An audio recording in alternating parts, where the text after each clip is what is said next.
Hello guys, இன்னைக்கு dragon ஹர்ச்சிலிங் அனிமையோட episode 4 தான் பார்க்க போகிறோம். ஸோ எபிசோடுக்குள்ளே போகிறதுக்கு முன்னாடி மறக்காமல் எல்லாருமே ஒரு லைக்கை போட்டுருங்க. ஏன்னா அப்போ தான் நிறைய பேருக்கு ரெக்கமெண்ட் ஆகும், தொடர்ந்து வீடியோஸை போட முடியும். சரி வாங்க, நம்ம டைம் மிஸ் பண்ணாமல் எப்பிக்குள்ளே போகலாம். போன எபிசோடில் என்ன இருக்கும், கடைசியாக ஏதோ ஒரு வித்தியாசமாக ஸ்லைம் மாதிரி ஒன்று பார்த்துருப்பான். அதை பார்த்தோன்னே என்னன்னு தெரியல, வியூ ஸ்டேட்டஸ் அந்த ஸ்கில் அங்கே ஒர்க்கே ஆகலை. கண்ணெல்லாம் ஒரு மாதிரி பிளராக இருக்கும். அதனாலேயே ஆள் தப்பிச்சே போயிட்டான். அது என்ன ஏது அப்படின்னு எனக்கு தெரியல. ஆனால் அதுக்கிட்ட போகாமல் இருக்குது நல்ல விஷயமா இருக்கும் அப்படின்னு நம்மால வேற ஒரு திசையை நோக்கி போறான். அந்த இடத்துல பாட்டு மாதிரி ஏதோ ஒரு விஷயம் இருக்குமா, அதை பார்த்தோன்னே ஒரு ஐடியா வருது. இதுல ஆப்பிள் ஃப்ரூட்டு இதெல்லாம் சேமிச்சு வைக்கலாம் அப்படின்னு அவன் யோசிக்கிறான். ஆனா அது ஒன்றும் ஒரு பாட்டு இல்லை, அதுவும் ஏதோ ஒரு மிருகம் தான். இந்த டேர்ட்டெல்லாம் இருக்கும்ல அந்த மாதிரி. அதோட ஹெச்பியும் அங்கே 28ல இருக்கு. அங்க இதை பார்த்தோன்னே ஆளு பயங்கரமா அங்கே தாக்குறான். அந்த அளவுக்கு ஹெச்பி போகாது, ஏன்னா அதோட ஷெல்லு ரொம்ப ஹார்டா இருக்கு. அங்க இதனால கும்முன்னு அங்க கும்மி பார்க்கறான். ஆனா அது ஒரே இடத்துல இந்த ரெஸ்ட் அந்த ஸ்கில் அது பயன்படுத்தமா, இதனால டக்குன்னு இருக்கிற ஹெச்பி அப்படி ஹீல் ஆயிது. அங்க ஹீரோ ரொம்ப கடுப்பாகிறான். அங்க எதோ பண்ணி பார்க்கறான், உருண்டு பார்க்கறான், பிறண்டு பார்க்கறான், எதுவுமே ஆகல. கடைசியில நம்ம ஆளுக்கு ஒரு டவுட் வரும், இது ஒன்றும் டேர்ட்டல் மாதிரி இல்ல, இது ஷெல்லுக்குள்ள இருக்கு. ஆனா இதால நீந்த முடியுமான்னு கேட்டா டவுட் தான். அதனால தூக்கி போட ஐயோ போச்சே இப்படின்னு அது கத்துது. அங்கே அதோட கதையும் முடியுது. ஹீரோவோட லெவலும் 14லேருந்து 15க்கு போகுது. நம்ம ஹீரோக்கு புத்துணர்ச்சியா இருக்கு.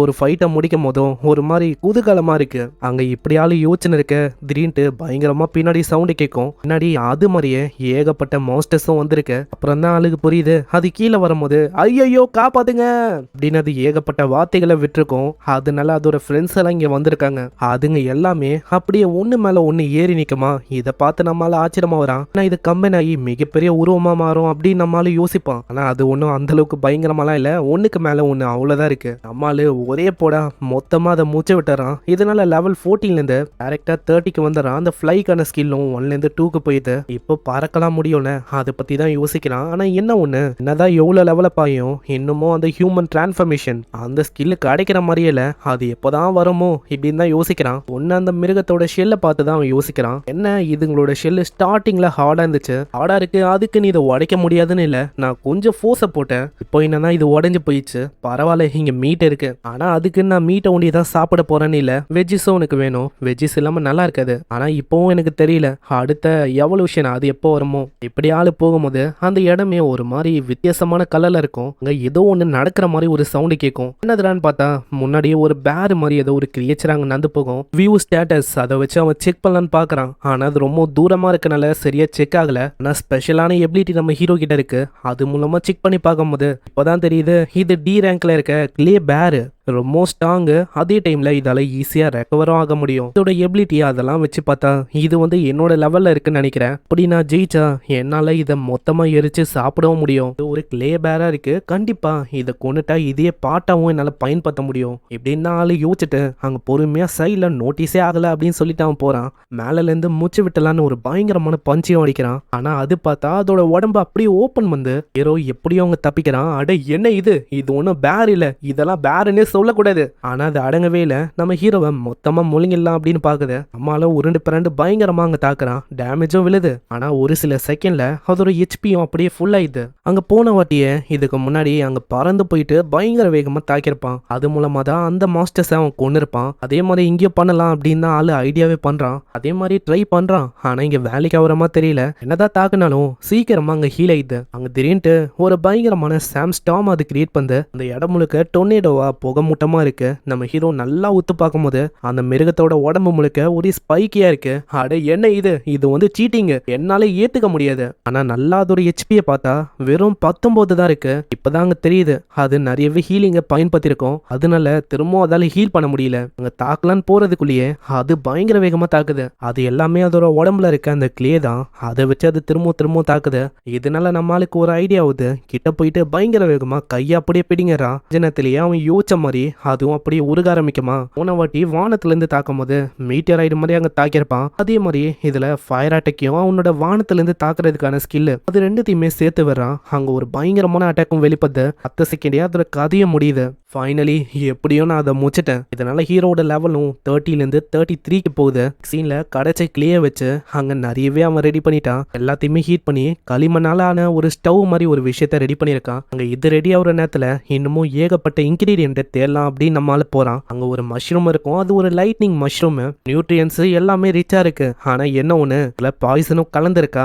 அதனால அப்படியே அவன் தூக்கி போட்டுறான். ஏன்னா நம்ம ஹீரோ கிட்ட பேரலைஸ் ஆக்குற அந்த பாய்சன் அதுக்கான ரெசிஸ்டன்ட் இல்ல. இப்போ ஹீரோவோட வியூ ஸ்டேட்ஸ் அந்த ஸ்கில்லும் வந்து நல்லா டெவலப் ஆயிடுச்சு. அதனால என்னவா இருந்தாலும் அவனால நல்லா பார்த்து தெரிஞ்சிக்க முடியுது. முன்னாடியே ஒரு ஃப்ளவர் இருக்கும், ஆனா அது எல்லாத்தையுமே சாப்பிட்ற ஃப்ளவரா. அதனால பயங்கரமா அது ஒரு கதையை முச்ச விட்டுறான். இதை சாப்பிட முடியாது, இருந்தாலும் அதோட ஸ்டெம் இருக்குல்ல, அதுல சால்ட் அது அக்குமுலேட் ஆகும். அதான் இது மீட்டை சாப்பிட்ற ஃப்ளவரா இருந்தாலும் இதுல சால்ட் இருக்கு. சால்ட் தான் குக்கிங்ல ஒரு மெயினான இன்கிரீடியண்டா இருக்கு. அதனால இதை ஏத்துக்க வேண்டியதா. இன்னொரு சைடு மீரா ஃபாரஸ்ட் நோக்கி தான் போயின்னு இருக்கா. அங்க மேரி எவ்வளவோ தடுத்தா, ஆனா அவ கேட்கற மாதிரி இல்ல. ஏன்னா டோஸ் உயிரோட இருக்காரு. அங்க மேரி கிட்ட எவ்வளவோ இவ சொன்னா, ஆனா முடியவே முடியாது, நம்ம வந்து ஏதாச்சும் ஒரு பார்ட்டியை உள்ள அனுப்பலாம் அப்படின்னு தான் அவ சொன்னா. மீராக்கு அப்படி பண்ண டைம் ஆகும் தெரியும். இதனால அவளே இறங்கிட்டா.